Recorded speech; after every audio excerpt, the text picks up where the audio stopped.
मुल्की मईशत के हवाले से हर तरफ से खतरे की घंटियां नहीं घंटे बजने लगे। उसका अंदाजा इस बात से भी लगाया जा सकता है कि कुछ सनतकार अचानक मुतहरिक हुए हैं जिनकी एक्टिविटीज को भरपूर कवरेज भी दी जा रही है। बड़ी हैरत अंगेज बात है। गुज़िश्ता रोज एप्टिमा के गौर एजाज और मारूफ सनतकार SM तनवीर ने न्यूज़ कॉन्फ्रेंस की है जिसमें हुकूमत की माशी पॉलिसियों को खुलकर हदफ तनकीद नहीं बल्कि कुछ और ही हदफ बनाया हुआ है। मतलब मार मार ऐसी तैसी करती है हुकूमती पॉलिसी। गौर एजाज ने बताया है कि पाकिस्तान की जो दरामदात या इम्पोर्ट्स हैं वो 80 अरब डॉलर से तजावज़ कर गई हैं, जबकि बरामदात यानी एक्सपोर्ट्स जो हैं वो सिर्फ 32 अरब डॉलर की हैं। फ़र्क देख लें, और ख़ान के दौर का फ़र्क रख यार।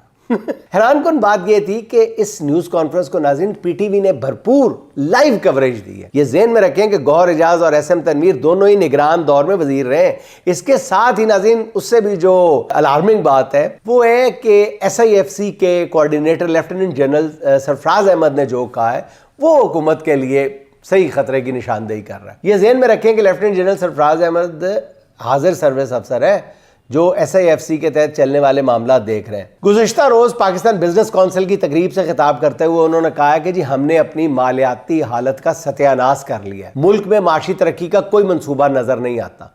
पाकिस्तान से दौलत का बड़ा हिस्सा लंदन, न्यूयॉर्क और UAE मुंतकिल हो जाता है। पाकिस्तान में बराह रास्त बैरूनी सरमायाकारी महज 1 अरब 20 करोड़ डॉलर है।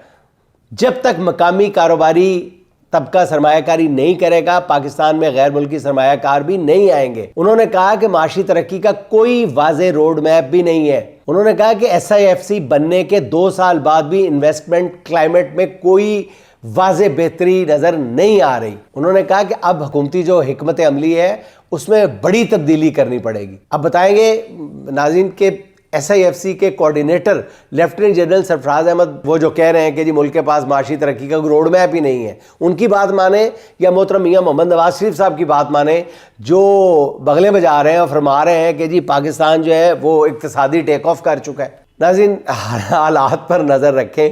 कहने वाले कहते हैं कि जल्द चीखें सुनाई देंगी। 4 साल में ये पहला मौका होगा कि ये चीखें PTI वालों की नहीं होंगी।